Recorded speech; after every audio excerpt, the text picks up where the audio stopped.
กำลังหดนานพี่น้องเอ้ยมาติดต่อลังไม่ยาวเนาะแม่ยังสิว่าบ่ได้มาหากัน แต่ยังได้ติดต่อหาสิว่าตั้งคืนนี่ก็แม่นพี่หลอกแล้วเนาะน้องหลานเนาะ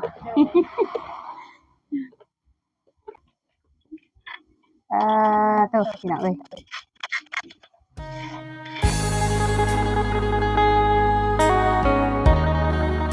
โอเคพี่น้องมื้อนี้ก็มาอัปเดตน้องสาวน้อยกับสาวไหมเพิ่นอีทพี่น้องเอ้ยหลังจากตอนรับปีใหม่เนาะส่งท้ายปีเก่าตอนรับปีใหม่พี่น้องเอ้ยช่วงนั้นก็สาวน้อยนาบ่ได้มาพี่น้องเอ้ยช่วงที่ว่าวันที่1เพราะว่าทางบ้านน้องสาวน้อยเพิ่นเขากินเลี้ยงพี่น้องเอ้ยตู่ก็ดังแห้งสาวน้อยนาเองก็บ่ได้มากับว่าสาวน้อยนาเองก็มีภารกิจแน่พี่น้องเอ้ยเลยบ่ได้มาอัปเดตชีวิตน้องน้อยกับน้องไม้เพิ่นมื้อนี้มื้อนี้ก็ถือว่าเป็นครั้งแรกของปีที่ว่ามาอัปเดตน้องสาวน้อยกับน้องสาวไม้เพิ่นพี่น้องเอ้ยก่อนอื่นก็ทักทายสบายดีเด้อพ่อแม่พี่น้องลูกป่าเบิดสุหม่องสุบอนบ่ว่าจะอยู่ในฝั่งลาวฝั่งไทยหรือว่าต่างประเทศก็ยินดีต้อนรับเข้าสู่สองสาวน้อยนาเด้อพี่ๆน้องๆเฮากราบทักทายสบายดีปีใหม่เด้อเบิดสู่คนดีเข้ามารับเบิ่งรับส้มกีบสาวน้อยนาไปพี่น้องมื้อนี้ก็สาวน้อยนามาอัปเดตชีวิตน้องสาวน้อยเพิ่นไปเบิ่งไปส้มภาพบรรยากาศนำกันเลยว่าน้องเพิ่นกำลังเฮ็ดหยังเนาะพี่น้องเนาะตอนนี้ไปเถอะพี่น้องเอ้ยนี่ก็เป็นมือใหม่พาใหม่พี่น้องเอ้ยเป็นมือที่ว่าปีใหม่เนาะปี2020โอ้พี่น้องเอ้ยมื้อนี้ก็สาวน้อยนามาอัปเดตชีวิตน้องเพิ่นคือเก่าคือเดิมให้พ่อแม่พี่น้อง FC เบิดสุหม่องสุบอนเขาได้ติดตามรับเบิ่งรับชมน้องเพิ่นเนาะว่าวิถีชีวิตของน้องเพิ่นอยู่จังไดไปจังไดไปฮอดกันได้แหละเนาะเฮือนจานบ้านจองน้องเพิ่นก็เพราะว่ามื้อวันที่1สาวน้อยนาเองก็บ่ได้มาพี่น้องเอ้ยมีแต่ทางทีมงานเพิ่นเข้ามาไปหาน้องน้อยเพิ่นเลยพี่น้องเอ้ยบ่ฮู้ว่าเพิ่นอยู่จุดใดเนาะ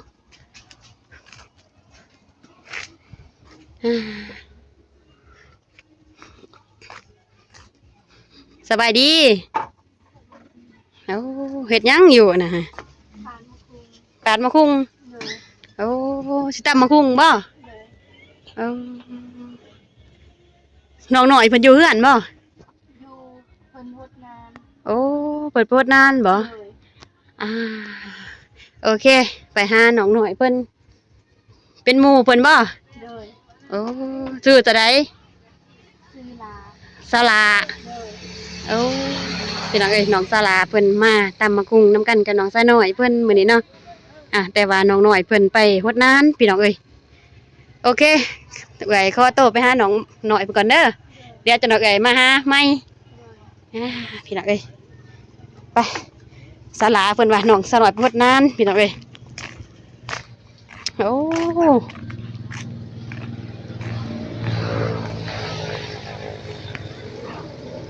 ว่าคืองามแต่ต้นไม้นี่มื้อนี้โดยสบายดีน้องสาวน้อยเพิ่นเฮ็ดหยังล่ะสิฮดสวนผักโอ้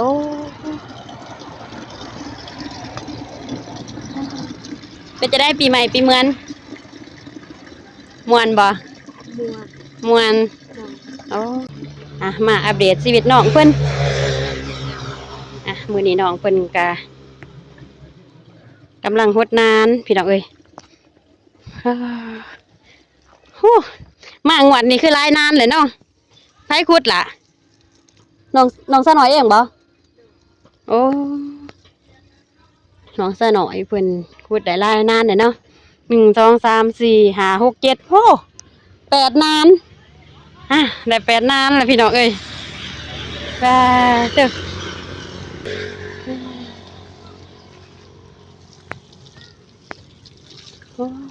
งามเนาะพักอันนี้เนาะเ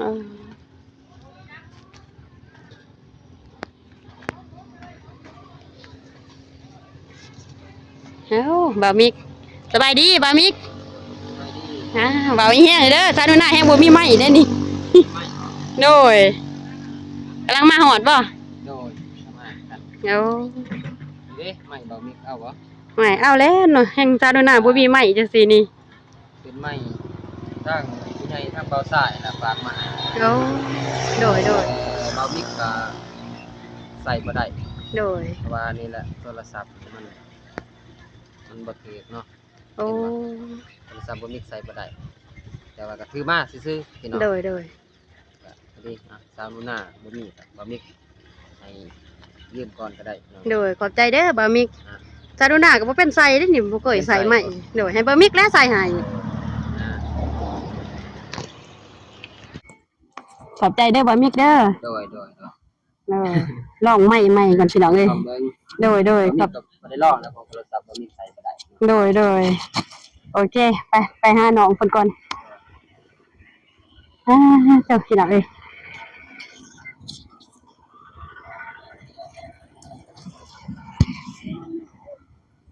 โดยน้องหน่อยไปไหมเป็นบ่ เป็น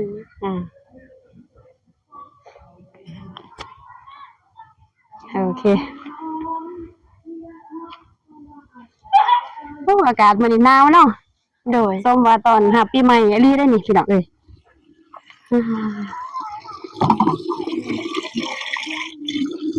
อันน่ะน้องเพิ่นก็กำลังรดน้ำพี่น้องเอ้ยรดน้ำขับแรงมาอัปเดตชีวิตน้องหน่อยเพิ่นน้องไม้เพิ่นไปไสเพิ่นไปรับจ้างขายน้ำมันโอ้ยังไปขายน้ำมันโดยเริ่มต้นปีใหม่เนาะแม่นเพิ่นไปแต่เช้าพุ่นได้เนาะ7 โมงเช้าโดยบ้านระบ่พักเหรอยังบ่ทันได้ไหนโอ้อันนี้พักอีหยังอันนี้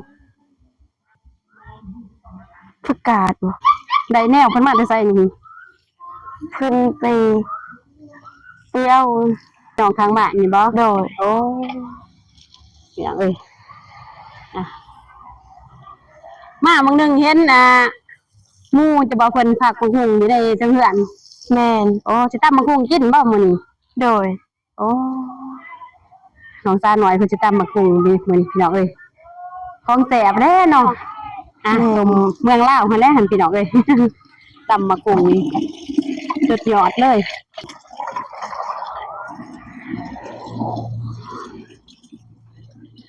มากับทีมงานมื้อนี้มากับเบามิกเพิ่นพี่น้องเอ้ย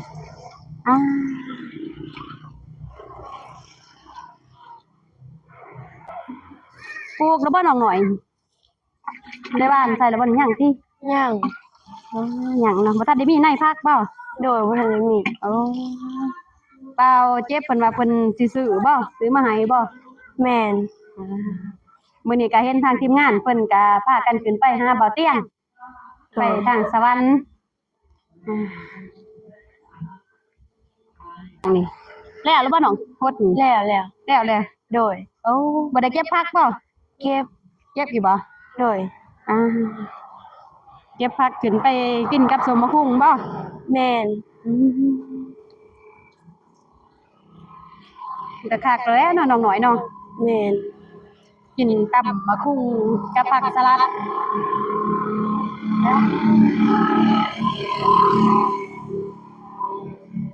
ไม่นี่บ่ได้ไปเที่ยวไสบ่น้องหน่อยบ่อยู่เฮือนแม่นเฒ่าดาวอยู่เฮือนบ่โดยกินฮอดบ่บาโกคิดฮอดโดยบาโกเพิ่นก็ยังติดภารกิจเพิ่นอยู่หัวทันได้มาฮอดเนาะแต่ติดต่อหากันอยู่บ่ติดต่อโดยติดต่อหลังไม้ยาวเนาะแม่ยังสิว่าบ่ได้มาหากันแต่ยังได้ติดต่อหากันอยู่เนาะแม่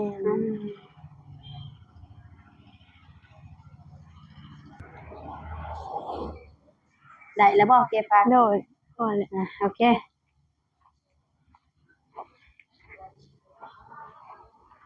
ไปขึ้นไปทางเพื่อนน้องคนนี้พี่น้องเอ้ย น้องเพิ่นว่าสิตำบักหุ่งสู่บาวมิกบ่น้องสาวน้อยนี่เนาะ ก็ได้หยอกบาวมิกเพิ่นอีกพี่น้องเอ้ยนั่งเงาหยังเนาะทางนั้นบาวมิกก็ได้ตัดคลิปบ่โอ้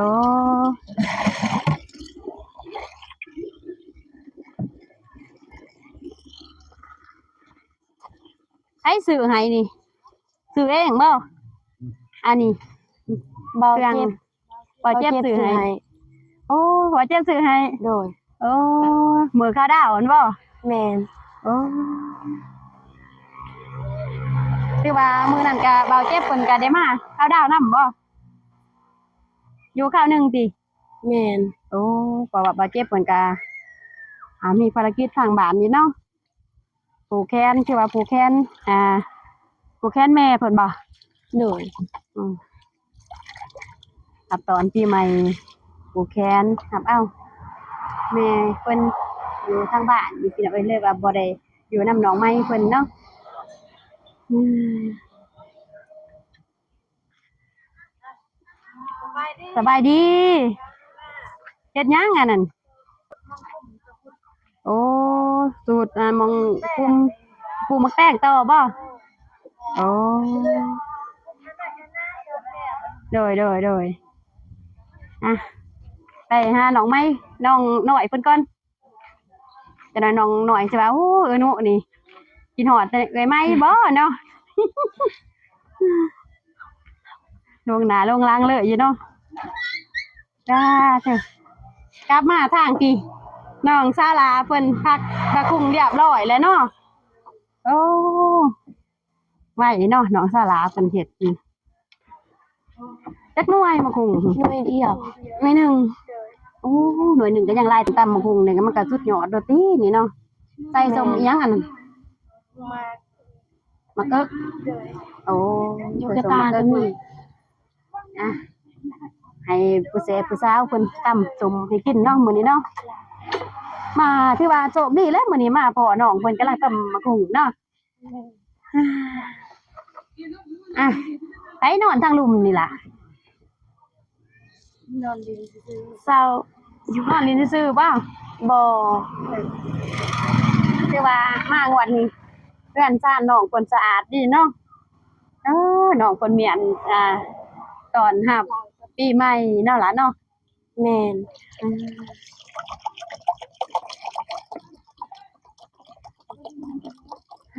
เด้อสิตำอยู่ในหันเลยบ่ ทางครบ ต่างโคกก่อนบ่ทางทีมงานข้างบ้านเพิ่นก็ยังฉลองปีใหม่อยู่เนาะ แม่น ภาคนี่มีแต่ภาคยังเนี่ยเอาแก้มนี่ ผักสลัดกะยอดกระทิน ยอดกระถินพร้อมบ่ โดย โอ้งามดีเนาะยอดกระถินสองสาวเพิ่นตำบักหุ่งมันพี่น้องเอ้ยใส่ปลาแดกยังล่ะ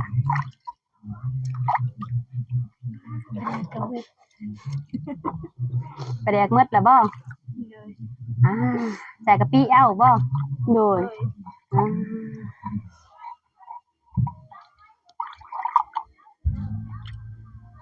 แต่สะอ่อนเนาะสะอ่อนสมน้องๆเพิ่น มาเด้อ FC มากินตำบักหุ่งนำ โดยสองสาวเพิ่นเอิ้นFC สาวนามากินตำบักหุ่งนำเนาะมื้อนี้อันน่ะปลาแดกหมดมันอยู่ในบ้านนี่เขาขายปลาแดกแม่บุญลำปุกหนึงเท่าไดล่ะ ประมาณ12,000 12,000บ่ โดย โอ้อ้าวน้องสลาไปซื้อก็ได้ล่ะตำบักหุ่งบ่ใส่ปลาแดกบ่แซ่บได้เนาะ แม่น ครบอยู่บ่เงินเอื้อยเอามาก็ได้เนาะ เอื้อยเอาเงินให้15,000ไปสอบเบิ่งเด้อปลาแดกอยู่กับป้าอันมีบ่ เอาบ่ โดย อ๋อบางทีเอามาได้มีเลย มีแล้ว มีแล้วบ่ แม่น อ๋อตำบักหุ่งในกันการปักเที่ยงกับบ่หอมอยู่ได้เนาะ โดย กองมันเคียงคู่กัน มาซิมรสชาติซิมือน้องน้อยเพิ่นตำบักหุ่งมื้อนี้พี่น้องเอ้ยเรียกว่าโชคดีที่สุดเด้เนาะปีใหม่ปีนี้ได้กิน ตำสมน้องน้อยตำให้กินมื้อนี้นี่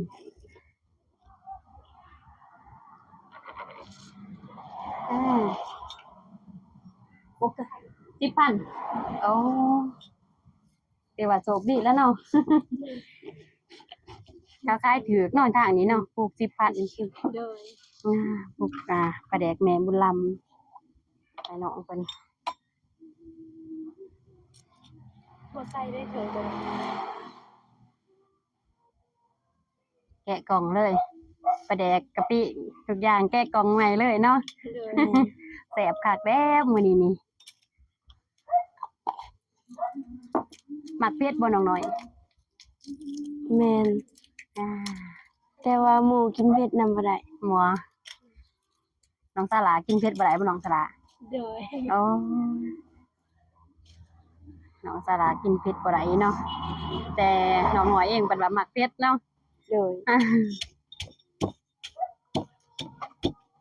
เด้อลองปิดกงจะได้เด้อน้องน้อยเด้อเป็นห่วงได้นี่ยังโคกก็กำลังล้างใหม่ ปรับเบาก็ให้หมึกปิดกระพงใส่แล้วเนาะ อากาศยามแล้งสิหนาวเนาะ แม่ เริ่ น มหนาวตอนหาปีใหม่โอ้เป็นเอกลักษณ์เราได้นี่เนาะตำบักหุ่งนี่ถ้าใส่หมักทุกคนหอมไปแบบอีกแบบสไตล์บ้านๆเฮาเนาะ โดย อ่าเถอะกลิ่นเริ่มหอมขึ้นมาเลยพี่น้องเอ้ยกลิ่นหอมหวนหาไผบัดนี้หาบาโก้บ่ โดย เอิ้นบาโก้มากินตำส้มบักหุ่งน้ำเด้อน้องตาหน่อย เบาโกมากินตำบักหุ่งน้ำเซาหน่อยเด้อ เอ้ยบาโก้ได้ยินก็ดีใจเด้อเนาะน้องสลาเนาะน้องตาหน่อยเอิ้นมากินตำบักหุ่งน้ำมื้อนี้จะเริ่มฉลองปีใหม่เนาะน้องหน่อย โดย กินตำบักหุ่งใส่มาทุกคนคักตัวแล้วใส่สมแล้วเนาะ โดย กินหอมหวนเลยได้นี่สะอ่อนเนาะสะอ่อนกินกับพ่อแห้งเลยพี่น้องเอ้ยกินตำบักหุ่ง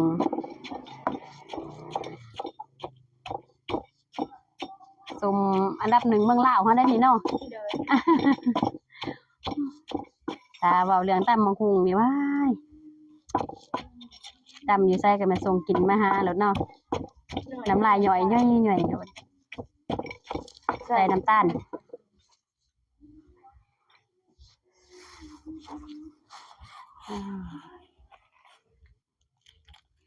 สมหวานๆเผ็ดๆเนาะครบรสเลย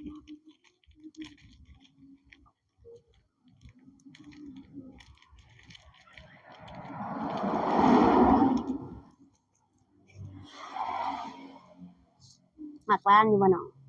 บ่ปานใด บ่ปานใดบ่ โดย เอาสลาดิ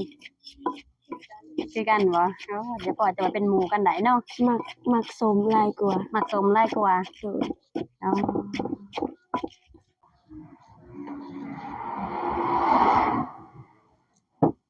บ่ใส่บ่ยำเค็มบ่ แม่น อืมตอนจะน้องตำทวิตน้องใส่บ่เกลือ บ่ กะบ่ใส่เฮาจิตใจคนหนึงก็ได้หักเองตามว่าน้องมักเด้อ โดย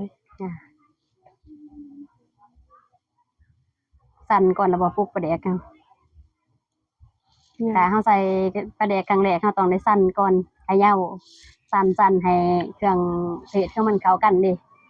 ก็เฮาตั้งไว้โดนแม่นมันจังนัวซึ้งๆเนาะน้องหลานเนาะ โอเคอาจจะได้กระเจี๊ยบอยู่แล้วเนาะสีมือน้องหน่อยประเทศนี้สีมือน้องหน่อยต่ำเนาะน้องร้านเนาะ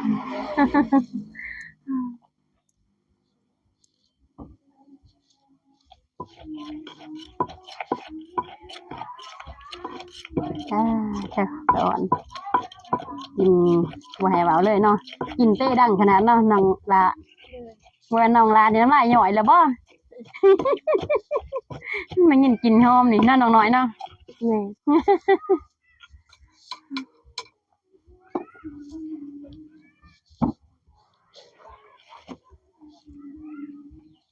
คือว่าครั้งแรกได้นี่มื้อนี้ได้มาพอน้องเพิ่นตำบักหุ่งเนาะ แม่น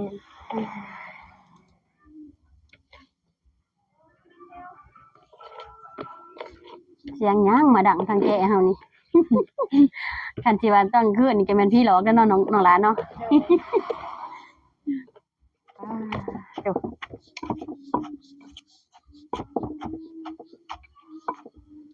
น้ำลายยั่วๆเลยเนาะหลานเนาะ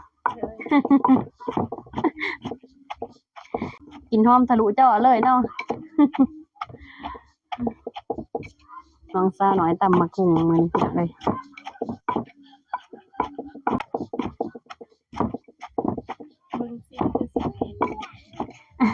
เบิ่งซี่คือสิเผ็ดบ่ตาลาว่าเบิ่งซี่คือสิเผ็ดเพราะว่ามันเป็นมะเขือหาวเนาะ แม่น มะเขือหาวมันแดงตักเลยบ่บัดนี้ถือว่าแล้วแล้วเนาะ แม่น ถือว่าสำเร็จเลยเมนูตำมะกุ้งน้องสาวน้อยเพิ่นมื้อนี้พี่น้องเอ้ยซิมแม่น้องสาลาซิมรสชาติเบิ่ง ชิมเบิ่ง ให้สาวน้อยซิมบ่ ไอ้สาลายังบ่ทันทานซิมเนาะให้น้องสาวน้อยซิมก่อนอ่ะไอ้ให้ผู้สาวส้มตำเพิ่นซิมก่อนเนาะให้สาวน้อยซิมก่อนซิมแม่น้องสาวน้อยบ่น้องสาลาบ่ทันซิมเลยนี่ น้องสาลาให้บ่มักเผ็ดเนาะน้องสาลาเนาะหากก็คือสิบ่เผ็ดปานใดดอกพอดีอืมจังได๋แซ่บบ่โอเคบ่เป็นจังได๋ซิมแม่น้องสาลาต่อ เจ้าซิมข่อยซิมเนาะพอดีหมดในครกเลยบัดนี้ แป้งนัวใส่แล้วบ่ ใส่เลย อีหยังแหน่บ่พ ปลาแด อก บ่ ใส่บ่ใส่ปลาแดกใส่ปลาแดกแล้วก็ตื่มแป้งนัวพอดีอำลำแล้วเนาะ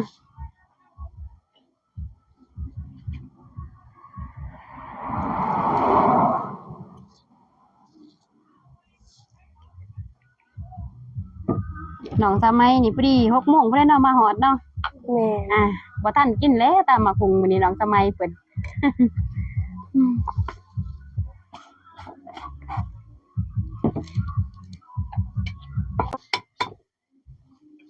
โอเคบัดนี้คือว่าสำเร็จเนาะน้องน้อยเนาะ แม่น อ่า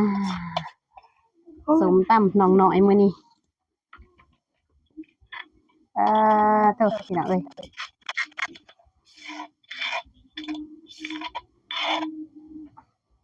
คือว่าสำเร็จเนาะบัดนี้ตกแต่งด้วยผักอิหยังผักสลัดบ่น้องน้อย โดย ผักสลัดแล้วก็อิหยังอีกยอดกระถินบ่น้องสลาว่ามื้อนี้ยอดกระถินเนาะมีแต่แนวหอมๆทั้งนั้นเลยเด้อโอเคบัดนี้พี่น้องเอ้ยถือว่าสำเร็จเนาะเมนูส้มตำน้องสาวน้อยเพิ่นที่ว่ากินส้มตำเนาะจะได้มอบให้ทางบ่าวมิกเพิ่นเป็นผู้ที่ว่าอัปเดตต่อพี่น้องเอ้ยเพราะว่าให้ทางบ่าวมิกเพิ่นสืบต่ออัปเดตพี่น้องเอ้ยสาวนุ่นน่ะก็สิได้จบคลิปไว้เพียงส่านี้เด้อพี่ๆน้องๆก่อนอื่นก็ยังในโอกาสตอนรับปีใหม่สาวนุ่นน่ะก็อวยใส่ให้พรให้พ่อแม่พี่น้อง FC เบิดทุกผู้ทุกคนหมดซุหม้องซุบอนที่เข้ามารับเบิ่งรับชมคลิปสาวนุ่นน่ะแต่ต้นจนจบพี่น้องเอ้ยก็ขออวยใส่ให้พรให้ FC จงมีสุขภาพเข้มแข็งแรงตลอดปีใหม่